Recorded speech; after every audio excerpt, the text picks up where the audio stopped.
One evening, Percy was bringing stone trucks from the harbour. He had had a good day and was feeling extra pleased with himself.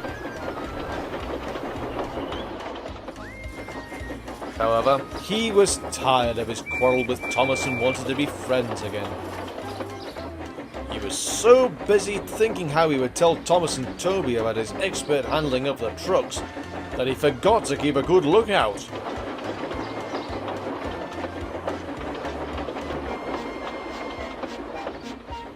Too late, he saw a broken branch hanging over the line straight in front of him. He tried to stop, but it was too late. Ouch! He exclaimed a moment later. Percy was more startled than hurt, but his front was still sore when he reached the shed. "It's your own fault," said Thomas unsympathetically. "You should have kept a better lookout. I've no patience with you." "Puh," retorted Percy huffily. He forgot about his good resolution and talked to Toby for the rest of the evening. Percy didn't speak to Thomas the next day either.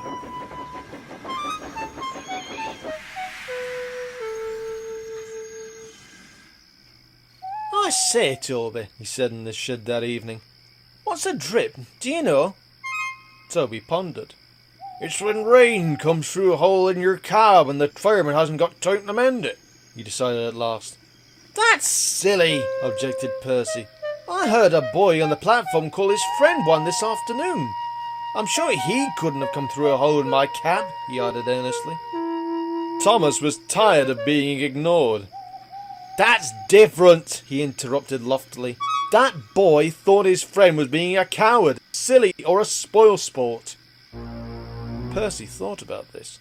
"So if," he suggested reflectively, "if you stopped me from doing something nice, would you be a drip?" "You're the drip," answered Thomas crossly. "Now go to sleep like a sensible engine and stop talking nonsense." Percy was offended. Instead of going to sleep, he became even more determined to pay Thomas out. Next day, when Thomas set out along the valley, he was trying to make up for lost time.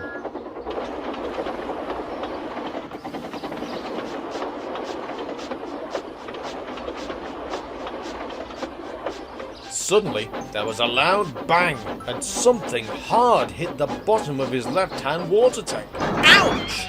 exclaimed Thomas and stopped. As he did so, he felt water splashing cold against his wheels. "One of your side rods is broken," said his driver. "It's swung up and punctured your tank. We'll have to get help."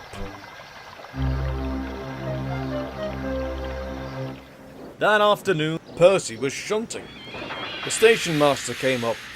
"Leave those trucks, please, Percy," he said. "Thomas has got a hole in his water tank. There's water dripping everywhere, and he can't get home on his own." Percy was still cross with Thomas. "I won't go," he said. "Thomas called me a drip. Let him jolly well stay there and drip himself." "But what about Annie and Clarabelle and the passengers?" reminded Percy's driver. "Do they deserve to stay out till night too?"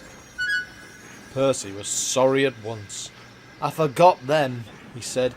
"We must rescue them in case they turn into drips too." He hurried away. He found Thomas near the river.